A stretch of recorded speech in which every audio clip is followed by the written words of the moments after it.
اسی کو نبی علیہ السلام نے فرمایا اطلب الجنت جودکم، جنت کو پوری توانائی سے، پوری طاقت سے تم حاصل کر لو، اور دوزخ سے بچاؤ۔ دوزخ سے بچاؤ کیسے ہوگا بھائی؟ ہم جو عمل کر رہے ہیں یہ عمل ہمارا قابل قبول ہے، یہ قابل قبول نہیں ہے، اس کو ہم اور آپ تو نہیں جانتے۔ ایک بڑے اللہ والے تھے، ان کے دل میں خیال پیدا ہوا کہ مجھے کچھ لوگ جا رہے ہیں، مجاہدے میں ہم بھی جائیں۔ نفس نے کہا ٹھیک ہے چلے جاؤ۔ انسان کا نفس ہمیشہ انسان کو برائی کی طرف آمادہ کرتا ہے، اس لیے انسان کو اپنے روح کو طاقتور بنانا چاہیے، اپنے دل کو طاقتور بنانا چاہیے۔ نفس کی مخالفت ہو، دل اور روح کو بہترین انداز سے تربیت دے اور جیسا دل کہے اس طرح فیصلہ کرے۔ اسی لیے ہمارے نبی علیہ السلام نے کہا سنو، الا ان فی الجسد مضغہ، انسان کے جسم میں ایک گوشت کا ٹکڑا ہے، اذا صلحت صلح الجسد کلہ، اگر وہ ٹکڑا ٹھیک ہو جائے تو انسان کا پورا جسم ٹھیک ہے، اور اگر خدا نہ خواستہ وہ ٹکڑا بگڑ گیا تو صاحب انسان کا پورا جسم خراب ہو جائے گا، اور ٹکڑا کو دل کہا جاتا ہے۔ اگر انسان کا دل کسی کام پر آ گیا ہر کام آسان ہے، اگر اس کے دل میں اللہ کی محبت بیٹھ گئی، نبی کی اطاعت کا جذبہ پیدا ہو گیا، اب کوئی طاقت اس کو روک نہیں سکتی ہے، تو اپنے دل کے حال کو درست کرنا چاہیے، اور روح کو اپنے طاقتور بنائے، عبادات کے ذریعے، ذکر کے ذریعے، تلاوت کے ذریعے، دعاؤں کے ذریعے اپنے روح کو انسان طاقتور بنائے۔ دل اور روح جب انسان کا اچھا اور مضبوط ہوگا، کام اس کے ہاتھ پیر سے اچھا نکلے گا۔ نفس ہمیشہ انسان کو برائی کی طرف دعوت دیتا ہے، ان النفس لامارۃ بالسوء، انسان کا نفس برائی کی طرف لے کر جاتا ہے۔ تو ان کا جذبہ ہوا، خیال پیدا ہوا ہم کو جانا چاہیے، ساتھ میں ہو لیا، مگر سوچنے لگے یا اللہ ہمارا نفس کیوں کہہ رہا ہے مجاہدے میں جاؤ، جہاد میں جاؤ، اس میں کیا ہے؟ نفس تو کبھی نہیں کہتا۔ کون سا آدمی چاہے گا ہم جائیں اور شہید ہو جائیں؟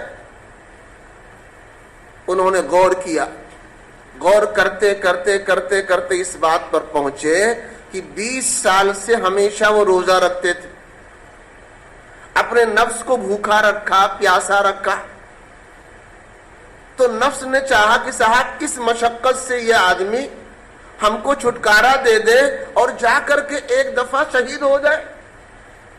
تو وہ اس لیے نفس نہیں چاہ رہا ہے کہ جا کر کے اللہ کے راستے میں شہید ہو اور اس کا اونچا درجہ حاصل ہو، بلکہ نفس چاہ رہا ہے کہ 20 سال سے جو روزہ رکھتا ہے اور مجھے بھوکا پیاسا مار رہا ہے، اس مصیبت سے ہم چھٹکارا پا جائیں۔ اب جب انہوں نے غور کیا اس بات پر اور یہاں تک پہنچے، اللہ سے معافی مانگنے لگے اور پھر اپنے دل کو آمادہ کیا۔ جب ان کا دل کا حال درست ہوا کہ اب مجاہدے میں جانا میرا صرف اللہ کو خوش کرنے کے لیے ہے، تب جا کر کے انہوں نے اس میں شرکت کی۔ اسی لیے فرمایا کہ اللہ کے نبی علیہ الصلوۃ والسلام نے کہ دیکھیے جنت کو پوری توانائی سے حاصل کرو اور دوزخ سے بچاؤ بھی پوری توانائی سے کرو۔ اپنے اعمال کی، اپنے ایمان کی، اپنے ایک ایک پل کی ہمیں ہمیشہ نگرانی کرتے رہنا ہے، ہمارے ایمان میں فرق نہ آنے پائے، ہمارے اعمال میں کوتاہی نہ ہونے پائے، ہماری نیتوں میں کھوٹ پیدا نہ ہونے پائے، ورنہ اگر نیت میں بھی کھوٹ ہے تو وہ عمل ہمارا بیکار ہو جائے گا۔ علی رضی اللہ تعالیٰ عنہ کا واقعہ ہے، غزوہ بدر میں ابو جہل سامنے آ گیا۔ ابو جہل کو 2 بچوں نے، معاذ اور معوذ نے تو بعد میں ختم کیا، پہلے یہ علی رضی اللہ تعالی عنہ کے سامنے آ گیا ابو جہل۔ ابو جہل پر حضرت علی نے پورا قبضہ کر لیا کہ اب اس کو ختم کر دیں، مار دیں، اس نے غصے میں آ کر کے حضرت علی کے منہ پر تھوک دیا. اب علی رضی اللہ تعالی عنہ کو غصہ آ گیا، اور یہ غصہ اپنے لیے تھا کہ میرے منہ پر تھوکا ہے تو اب ہم اس کا بدلہ لیں گے.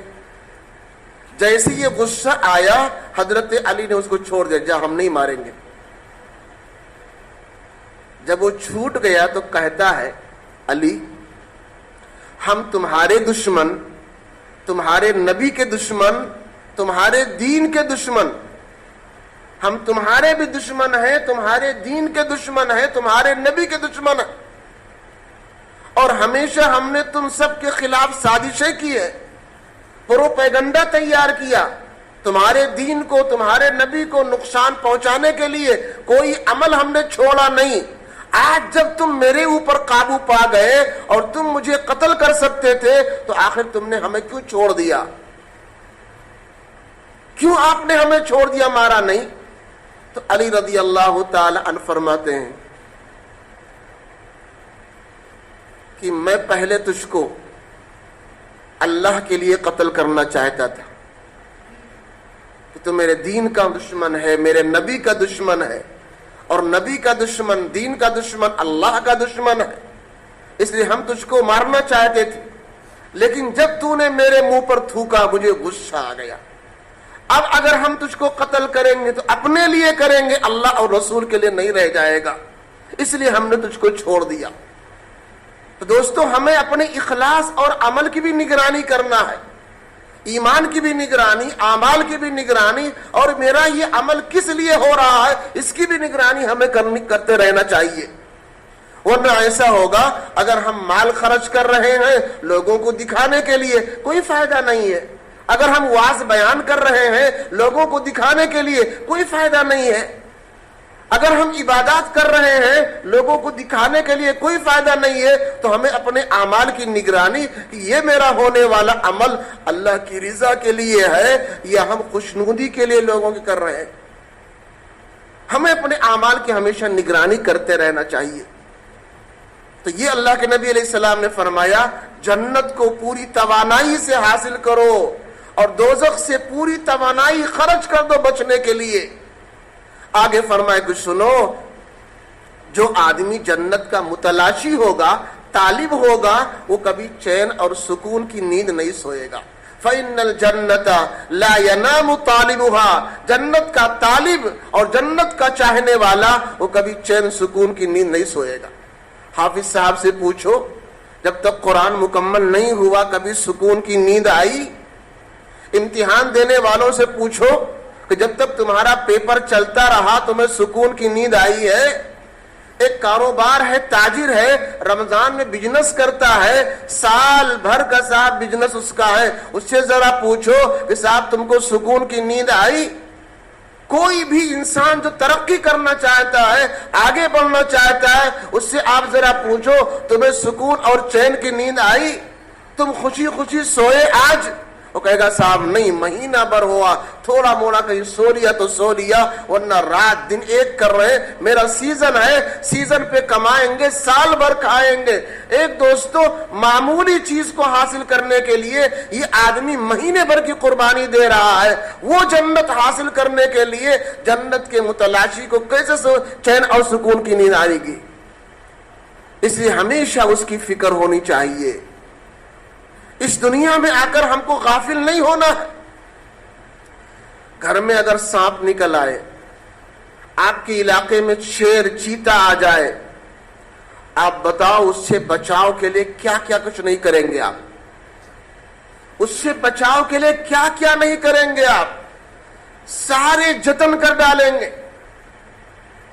اگر ضرورت پڑے گی تو لوہے کا مکان آپ بنا لیں گے، ہر طرح سے اپنے آپ کو محفوظ کر لیں گے تاکہ یہ چیتا اور یہ شیر، یہ طرح طرح کے موذی جانور، سانپ بچھو ہمیں نقصان نہ پہنچائے. یہ دنیا کے چند موذی جانور، ان کے ایذا اور تکلیف سے بچنے کے لیے ہم صاحب پوری جتن کر ڈالتے ہیں، پوری توانائی خرچ کر ڈالتے ہیں. وہ دوزخ جہاں کی آگ اس دنیا سے ہزاروں گنا تیز ہے، جہاں کے سانپ بچھو، جہاں کے موذی جانور دنیا کے جانوروں سے 1000 گنا زہریلے ہیں، اس کے بچاؤ کے لیے ہم نے کیا کر رکھا ہے؟ یہ میرے نبی نے فرمایا اطلبوا الجنت جہدکم واہربوا من النار جہدکم، پوری توانائی خرچ کر دو جنت کو حاصل کرنے میں، اور پوری توانائی لگا دو جہنم سے بچنے کے لیے۔